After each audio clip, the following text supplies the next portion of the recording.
Assalamualaikum warahmatullahi wabarakatuh, para mahasiswa yang berbahagia dimanapun Anda berada. Sampailah kita pada pertemuan terakhir di mata kuliah ini, karena minggu depan kita sudah UAS ya.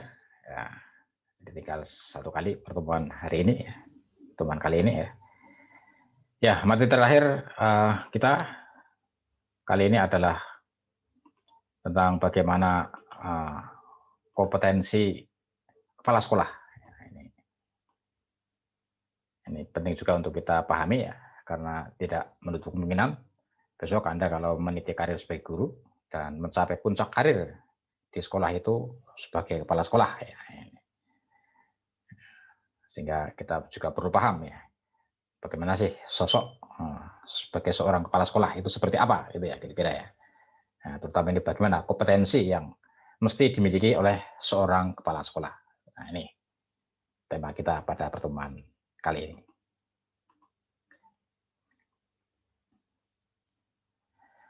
Ya, kepala sekolah adalah pemimpin ya, leader ya di lembaga yang dipimpinnya ya, atau di sekolahnya itu ya. Maka sebagai leader dia harus memiliki beberapa kompetensi ya, agar dapat memimpin sekolahnya, memimpin lembaga pendidikannya ya dengan efektif gitu. Nah, beberapa kompetensi itu yang pertama adalah kemampuan atau kompetensi membangun visi, misi, dan strategi lembaga. Nah, ini. Jadi kepala sekolah mesti menguasai tentang visi, misi, dan strategi sekolahnya. Ya. Apakah sudah ada visi, misi, dan strategi lembaganya? Mungkin sudah ya, disusun oleh kepala sekolah sebelumnya barangkali sudah ya. Apakah masih berlaku cukup lama? Misalnya kepala sekolah sebelumnya sudah menyusun visi misi sampai tahun 2025. Saya cukup lama ya. Jadi masih berlaku ya. Jadi kepala sekolah yang melanjutkan ya, yang baru misalnya ya tinggal melanjutkan saja tugas-tugas kepala sekolah sebelumnya dalam rangka meraih visi dan misi tadi gitu ya. Tapi kepala sekolah yang baru tetap harus paham ya visi dan misi yang sudah dirumuskan oleh kepala sekolah yang lama ya, harus dipelajari, dipahami betul ya, sejauh mana pencapaiannya sudah tercapai sejauh mana gitu ya. Nah, harus dipahami oleh seorang kepala sekolah yang baru misalnya.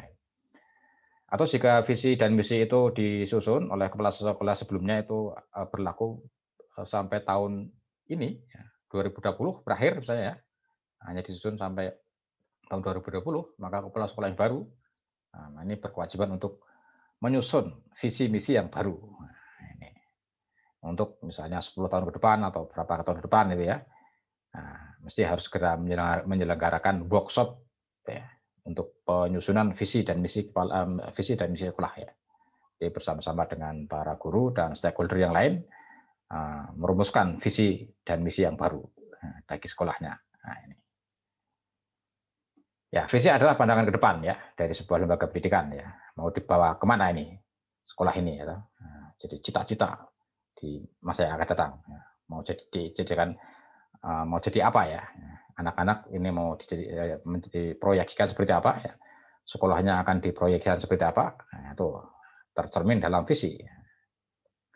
Misalnya pada tahun 2030 yang akan datang, sekolah ini menjadi lembaga pendidikan kelas internasional ya, yang peserta didiknya bisa diterima di sekolah-sekolah tingkat internasional misalnya ini visi ya, impian ya, cita-cita di masa depan ya.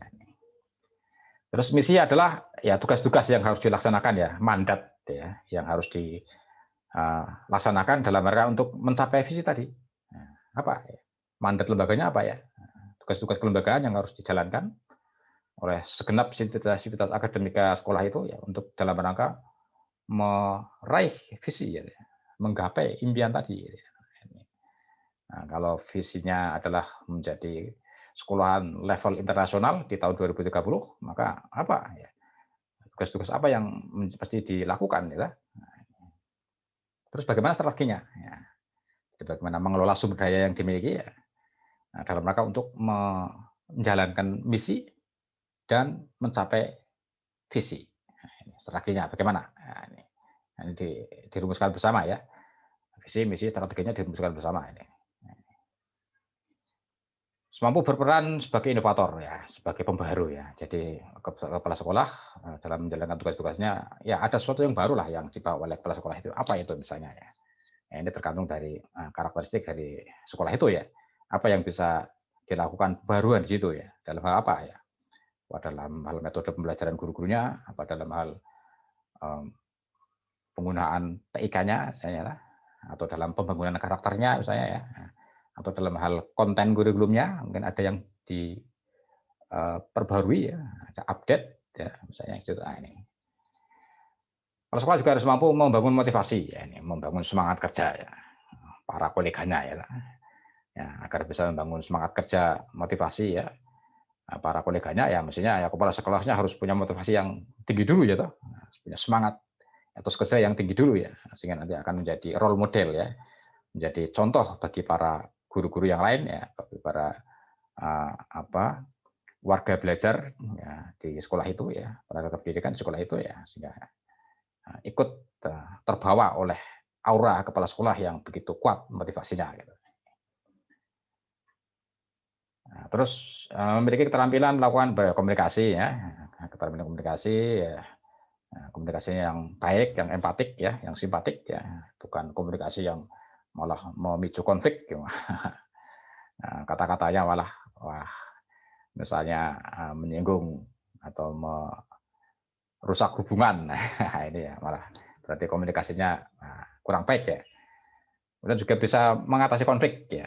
Kalau ada konflik di antara para warga sekolah ya, kepala sekolah mampu menjadi mediator ya, menjadi jalan tengah ya, memberi solusi gitu ya, mengantarkan pihak-pihak yang berkonflik untuk mencari jalan keluar. Gitu. Nah, juga membangun iklim kerja yang positif ya, dibangun suasana kerja yang kondusif, yang positif, yang ya semua bekerja dengan gembira, riang, semangat, penuh semangat ya. Tidak merasa ada tekan-tekanan yang malah mengganggu kinerja, misalnya ya suasana yang kondusif ya, sehingga menumbuhkan semangat kerja, spirit kerja, suasana kerja yang ya mendukung ya tercapainya tujuan pendidikan di sekolah itu ya. Juga mampu mengambil keputusan ya, seorang decision maker ya, pengambil keputusan ya, ke kondisi sulit apapun dia bisa mengambil keputusan yang tepat ya, yang solutif ya, solutif ya kata Bu Tejo itu ya. Jadi harus mampu gitu ya mengambil keputusan ya, jangan malah bingung ya, ada masalah yang harus segera diambil keputusan malah dipikir terlalu lama misalnya malah nggak diambil keputusan ya, malah para bawahannya malah bingung nih, nanti malah gerak sendiri-sendiri ya, mengambil keputusan sendiri ya. Ini ya harus berani mengambil keputusan ya, resiko dengan resiko yang sudah dihitung ya, sudah dikalkulasi gitu ya. Juga harus mempunyai keterampilan untuk mendelegasikan wewenang. Nah, jadi semua pekerjaan tidak dikerjakannya sendiri ya, tapi didelegasikan kepada koleganya ya di sekolah itu ya, pada guru-guru yang lain ya, pada wakil-wakil kepala sekolah ya, tidak dikerjakan sendiri ya, tidak hangabei ya. Kepala sekolah jangan sampai menjadi Raden hangabei ya. Jadi, kabeh semua pekerjaan dikerjakannya sendiri ya, harus didelegasikan kepada para pembantunya ya, para koleganya ya. Kemudian melakukan perencanaan baik jangka pendek, jangka menengah, dan jangka panjang ya, ini biasanya disusun bersama ya. Ada rapat untuk penyusunan program-program jangka pendek, jangka menengah, jangka panjang. Ya, ini kalau sekali harus memfasilitasi ya atau memimpin ya disusunnya rencana-rencana program-program jangka pendek, jangka menengah, jangka panjang ya bagi sekolahnya. Nah, ini perencanaan ya, yang baik ini mengacu kepada ya ini menggunakan istilahnya dunia jurnalistik gitu. Who, when, where, how ya. What ya, sampai ada what-nya di sini ya. Nah, kalau lebih ya, apa yang mau dilakukan ya, siapa yang melakukan ya, kapan dilakukan ya, di mana ya, dan bagaimana melakukannya. Perencanaan yang baik memuat unsur-unsur itu ya. Kemudian juga mampu mengelola sumber daya yang ada ya. Baik sumber daya manusianya, sumber daya pendanaan, sumber daya sarana prasarana itu dioptimalkan, dikelola, dioptimalkan dalam rangka semuanya diarahkan untuk menjalankan program-program sekolah itu ya, sehingga pada akhirnya nanti bisa mencapai atau meraih ya, impian yang diharapkan bersama. Nah, kemudian juga kemampuan melaksanakan pekerjaan sesuai dengan perencanaan yang sudah ditetapkan. Ya. Jadi rencana-rencana sudah diputuskan tadi ya, dibuat bersama, kemudian dilaksanakan dengan sebaik-baiknya ya, dengan sumber daya yang ada ya, dioptimalkan. Ya. Kemudian juga melakukan tugas supervisi, pengawasan ya, dan juga pengendalian ya. Jadi ini kepala sekolah menjadi apa dalam hal pengawasan dan pengendalian ini ya menjadi ya tumpuan ya, dia yang akan melakukan pengawasan dan pengendalian di sekolah itu ya, baik kinerja gurunya, kondisi siswanya ya, semuanya ada di bawah kendali kepemimpinan kepala sekolah ya. Nah ini juga supervisi manajemen ya, pengawasan dalam bidang pengembangan keterampilan, administrasi kelembagaan ini ya, di mana yang belum jalan misalnya ya, mana yang sudah berjalan ya, tapi belum optimal ya, ini dilakukan supervisi ya. Juga supervisi pembelajaran ya. Jadi melakukan pengawasan pengendalian terhadap proses pembelajaran yang terjadi ya, yang dilaksanakan oleh setiap guru ya. Nah, oleh karena itu biasanya kan kepala sekolah adalah guru yang sudah sangat senior ya, yang sudah makan asam garam di lautan dan di mana-mana ya. Ya, garam dimanapun sudah dia makan kira-kira ya, sudah banyak pengalaman lah ya, sehingga sudah tahu persis ya bagaimana melakukan kontrol ya, kontrol terhadap pembelajaran ya. Mungkin hanya dengan berjalan keliling sekolah saja, keliling dari kelas ke kelas saja sudah tahu, wah ini kelasnya kondusif ini pembelajaran nih, siapa gurunya, wah ini di dalam ada Pak Yudiarto nih, wah ini kelihatannya suasana kelasnya menyenangkan sekali, nah ini bagus ini, misalnya. Jadi hanya dengan menguping dari luar saja sudah tahu ya, wah ini kelas bagus, kondusif ya misalnya. Nah, terus kompetensi kepala sekolah ini ya, ini ada peraturan menterinya nomor 13 tahun 2003, ini ada kompetensi kepribadian, kompetensi manajerial, kompetensi keperusahaan, kompetensi supervisi, dan kompetensi sosial. Kompetensi kepribadian ya sekolah harus memiliki kepribadian baik ya, berakhlak mulia ya, mengembangkan tradisi budaya sekolah yang baik ya, memberikan keteladanan, menjadi role model, terus memiliki integritas ya, apa yang diucapkan dengan yang dilakukan selaras ya, jangan malah hanya mengatakan saja ya, tapi tidak pernah melakukan ya, berarti integritasnya dipertanyakan ini ya. Memiliki keuangan yang kuat dalam mengembangkan diri, jadi sebagai kepala sekolah tetap harus belajar terus, mengembangkan diri terus ya. Jangan sudah jadi kepala sekolah, wah saya kan sudah kepala sekolah ya, sudah paling top di sekolah ini, nggak ada yang bisa menyaingi saya ya, dalam hal kemampuan ya, belum tentu ya. Sehingga kepala sekolah pun harus terus mengembangkan diri ya, mengikuti diklat-diklat ya, pelatihan-pelatihan misalnya ya. Terus terbuka dalam menjalankan tugas dan fungsi kepala sekolah ya, terbuka terhadap kritik, terhadap masukan ya, tidak alergi ya. Beri masukan ya jangan marah ya, ada sesuatu yang misalnya belum berjalan dan terlewat dari pengawasan kepala sekolah ya, harus diterima masukan itu ya. Mampu mengendalikan diri ya dalam menghadapi berbagai masalah dalam pekerjaannya. Jadi pengendalian diri, pengendalian emosi ya, tidak mudah marah ya pada tempatnya ya, tidak gampang emosi ya, misalnya ya. Jadi pengendalian diri ya. Terus punya bakat dan minat sebagai pemimpin ya. Ini ada faktor-faktor yang bisa semakin memperkuat bahwa dia sosok pemimpin yang secara karakteristik bawaannya dia punya, misalnya ini lebih bagus ya.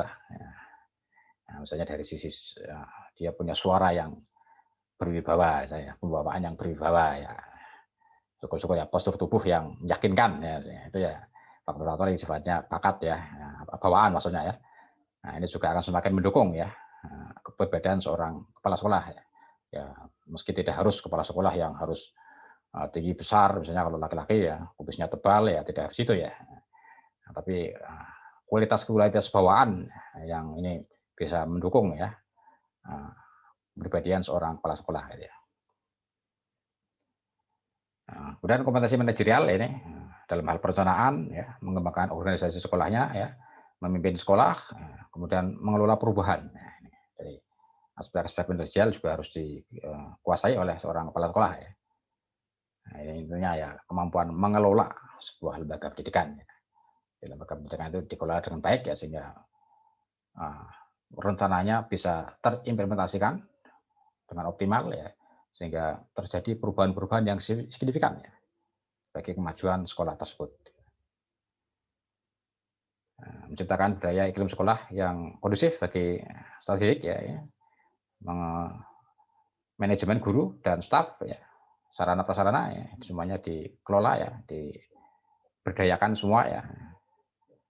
Nah, sehingga mendukung ya kinerja manajerial sekolah itu ya. Kinerja manajemen sekolah itu ya. Mengelola hubungan baik dengan masyarakat, dengan sekolah lain ya. Dalam rangka mencari dukungan ide, sumber belajar dan pilihan sekolah ini. Menjalin komunikasi hubungan baik dengan pihak luar ya. Dengan kepala sekolah yang sekolah lain ya, atau dengan masyarakat, dengan tokoh-tokoh masyarakat ya, dengan stakeholder ya. Jadi kemampuan menjalin relasi ya. Kepala sekolah sesungguhnya punya relasi yang luas ya. Tidak hanya tiap hari bergaulnya hanya dengan gurunya saja ya. Tapi tidak punya jalinan hubungan dengan pihak lain ya. Ini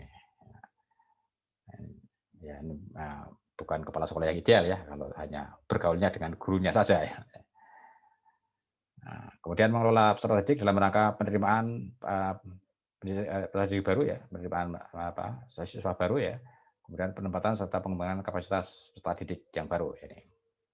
Jadi peserta didik baru ini akan dibawa kemana ya nanti dikelola ya, menyesuaikan segera bisa beradaptasi ya, menyesuaikan diri dengan visi misi sekolah ya. Nah, sehingga semua peserta didik ini paham ya bahwa kamu sekolah di sini itu nanti akan diarahkan ke sana.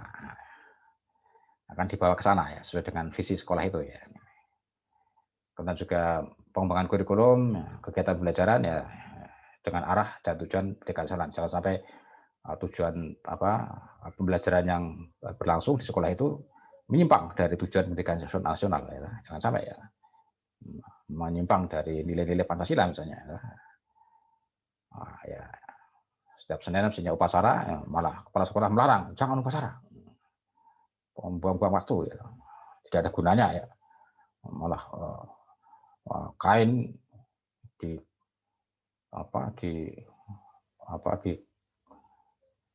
diperlakukan ya, sedemikian rupa ya, dihormati ya, padahal hanya kain ya.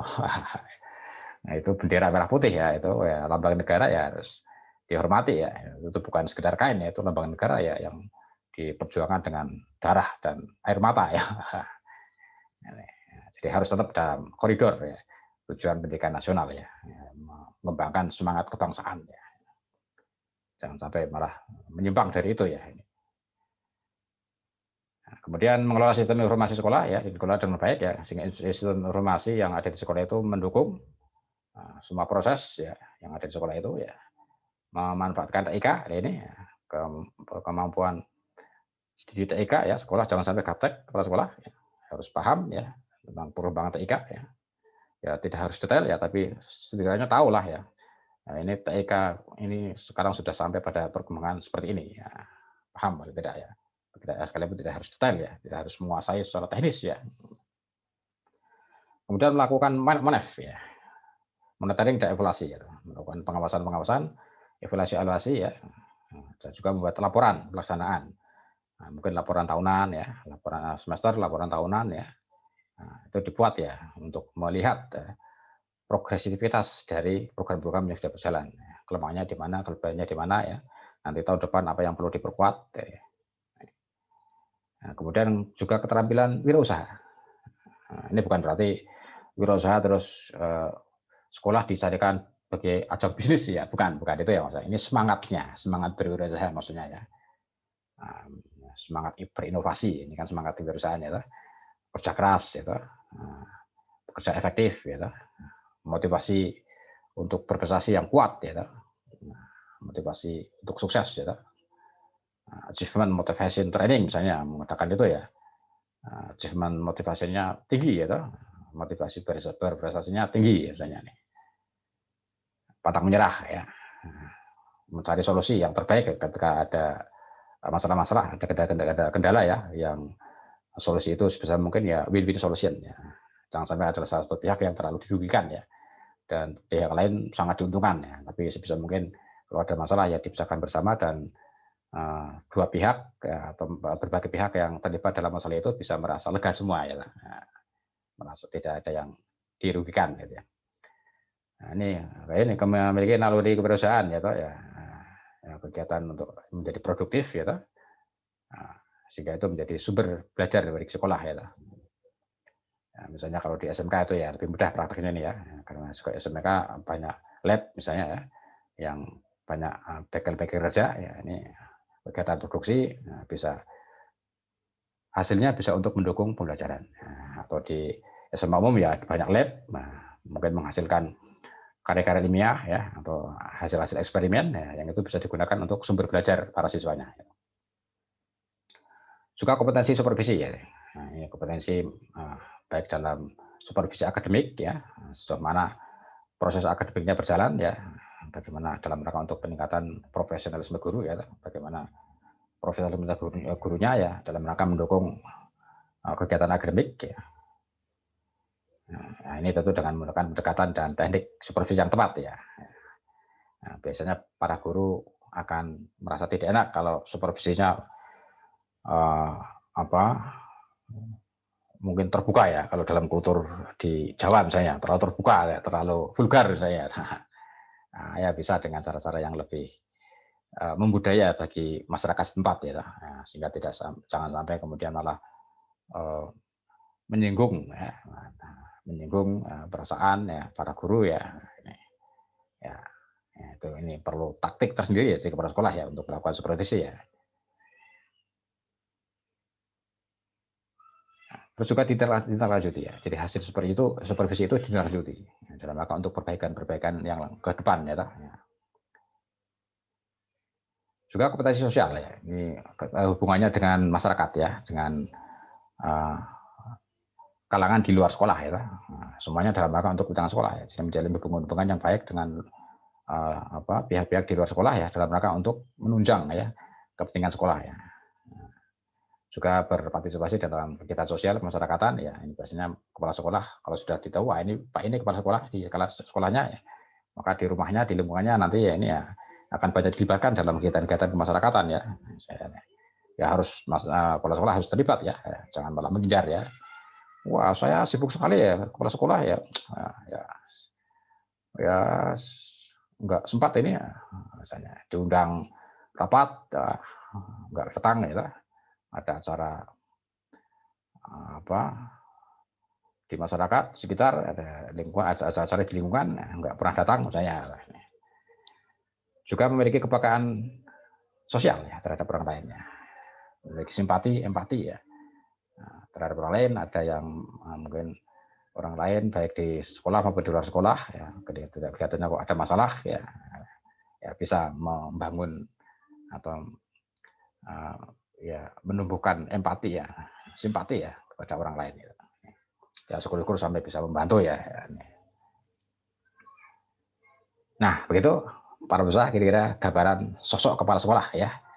Ya mudah-mudahan nanti suatu saat Anda terjun ke dunia pendidikan, menjadi guru dan bisa mencapai puncak karir di sekolah itu sebagai kepala sekolah ya, setidaknya sudah punya sedikit bayangan ya bagaimana sih sosok seorang kepala sekolah gitu. Baiklah para mahasiswa, demikianlah akhir dari perkuliahan kita, mata kuliah profesi kependidikan ya. Semoga semua apa yang kita pelajari bersama bisa bermanfaat bagi kita semua. Saya mohon maaf apabila ada kekurangan, ada sesuatu yang kurang berkenan selama perkuliahan 1 semester ini ya. Dan mudah-mudahan kita bisa bertemu kembali ya pada mata kuliah lain di semester yang akan datang ya. Ya, baiklah. Terima kasih. Wassalamualaikum warahmatullahi wabarakatuh.